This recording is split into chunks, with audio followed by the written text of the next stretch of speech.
4, 5 ఏళ్లుగా జరుగుతున్న ఒక బర్నింగ్ పాయింట్ని మెకానిక్ రాకీ సినిమాలో టచ్ చేశాం.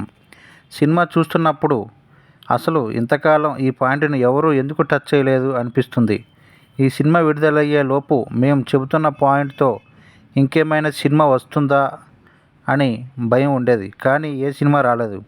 మెకానిక్ రాకీలో మేము చెప్పిన అంశానికి ప్రేక్షకులు తప్పకుండా సర్ప్రైజ్ అవుతారు అని హీరో విశ్వక్సేన్ అన్నారు. రవితేజ ముళ్లపూడి దర్శకత్వంలో విశ్వక్సేన్ హీరోగా నటించిన చిత్రం మెకానిక్ రాకీ. ఈ సినిమాలో మీనాక్షి చౌదరి, శ్రద్ధా శ్రీనాథ్ హీరోయిన్లుగా నటించారు. రామ్ తాళ్ళూరి నిర్మించిన ఈ చిత్రం ఈ నెల 22న విడుదలవుతుంది. ఈ సందర్భంగా రవితేజ ముళ్లపూడి కొత్త దర్శకుడైన చాలా స్మార్ట్గా ఆలోచిస్తాడు. మెకానిక్ రాకీ కథని తన బాగా తీయగలడని బలంగా నమ్మాను. చాలా అద్భుతంగా తీశాడు. ఈ సినిమా చూసిన తర్వాత ప్రేక్షకుల ముందు డైరెక్టర్ని, ఆ తర్వాత తన రైటింగ్ని మెచ్చుకుంటారు. స్క్రీన్ ప్లేకి చాలా మంచి పేరు వస్తుంది. వాస్తవ ఘటనలను ఆధారంగా చేసుకొని తీసిన సినిమా ఇది. ఈ సంఘటనకి ప్రేక్షకులు కనెక్ట్ అవుతారు. మెకానిక్ రాకీలో మేము సందేశం ఇవ్వడం లేదు. అయితే కావాల్సిన వారు అందులో నుంచి సందేశాన్ని తీసుకోవచ్చు. మెకానిక్ రాకీ సినిమా చాలా వినోదాత్మకంగా ఉంటుంది. ఫస్ట్ హాఫ్కి సెకండ్ హాఫ్కి జోనర్ మారుతుంది. సెకండ్ హాఫ్ మొదలైన 10 నిమిషాల తర్వాత వేరే లెవెల్లో ఉంటుంది.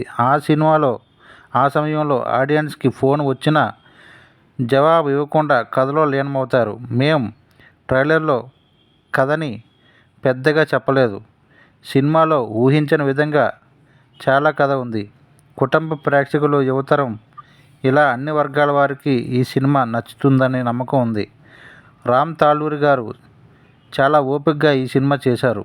నేను మెకానిక్ రాకీని, గ్యాంగ్స్ ఆఫ్ గోదావరిని కూడా ఒకే సమయంలో చేశాను. ఈ కారణంగా చాలా టైం పట్టింది. ఈ ప్రాసెస్లో రామ్ తాళ్ళూరి గారు నన్ను చాలా సపోర్ట్ చేశారు.